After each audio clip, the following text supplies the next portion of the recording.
Hi guys, welcome to this tutorial. Today I'm looking at the 2021 AQA Unseen Poetry exam. In this tutorial I'm just going to look at the single question, which was on a London Thoroughfare 2am. And as always, the question asks you to think about the way in which the poet presents something around the speaker's feelings, attitudes, ideas, and in this case it's about the city at night. And I think it's just being careful on this, because as you read through the poem, you'll see it does mention other things like the moon, which you could incorporate in a slightly more developed and interesting way, but be careful not to stray too far away from the focus, which is on the city. Okay, so if you've not had access to this poem, I'll just leave it there on the screen for a moment for you to have a read through. You'll see that I've already highlighted some bits and pieces, and then we'll have a look at the bits we might talk about. Oh, excuse me, hay fever.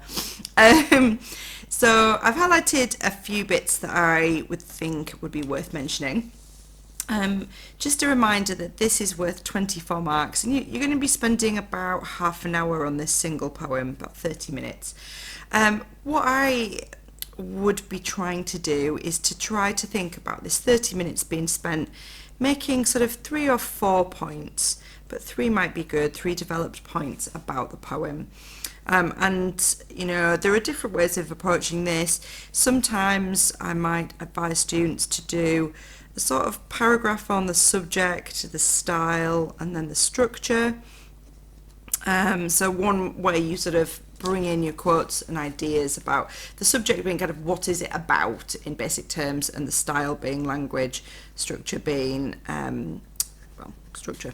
So that's one approach you can do if you want something quite rigid, and you can actually sort of start your response with in terms of subject, blah blah blah, and then your next point can be in terms of style and in terms of structure.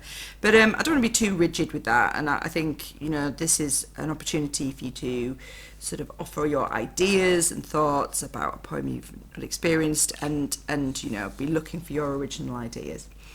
Okay, so the elements that I've been drawn to. Now, you've got half an hour. You're looking to make a few interesting points. You can't cover this in the same sort of depth that you might have expected with an anthology poem.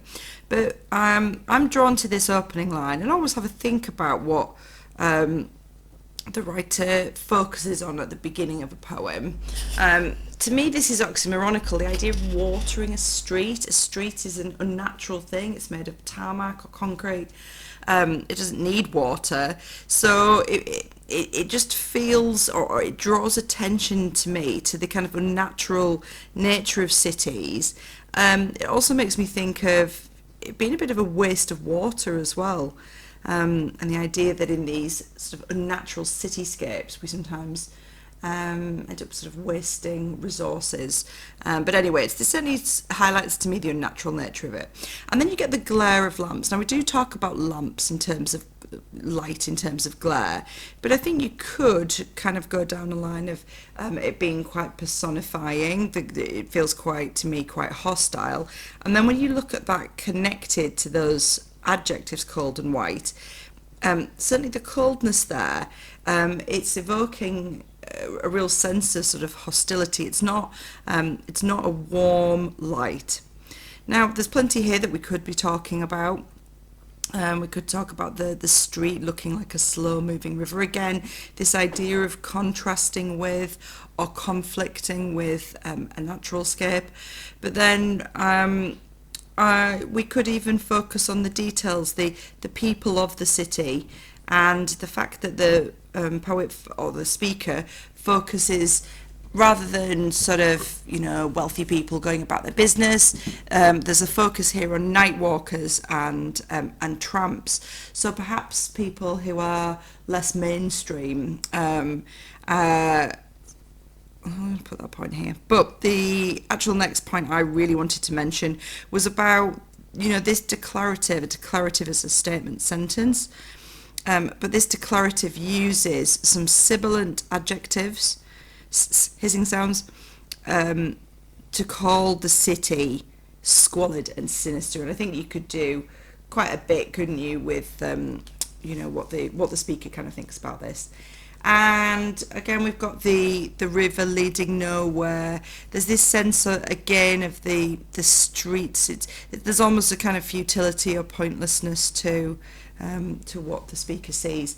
But I then wanted to mention this idea of the moonlight that the speaker sees.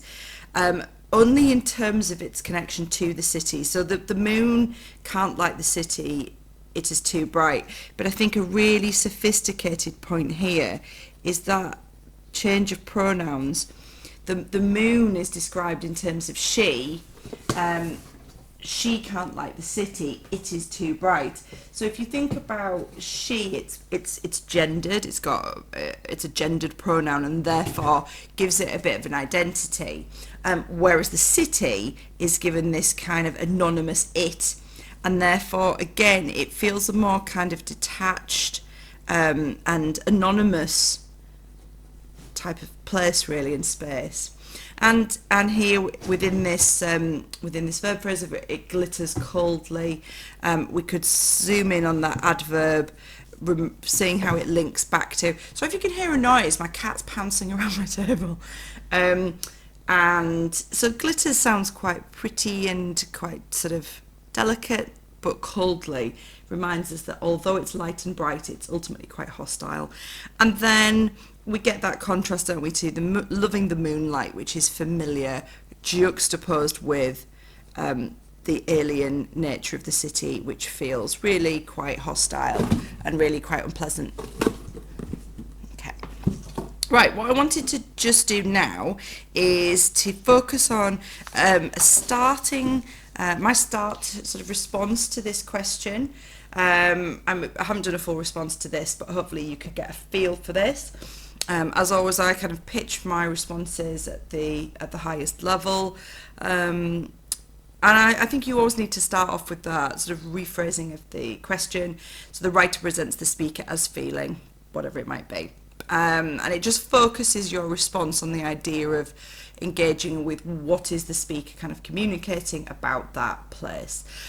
As always, I try and do a bit of a thesis or kind of summary opening sentence to my response.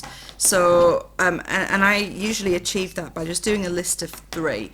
So the feels that the city is hostile, sterile, that is a hostile, sterile and unwelcoming environment. So I just think that if you can, a kind of list of 3 opening is something that works really nicely.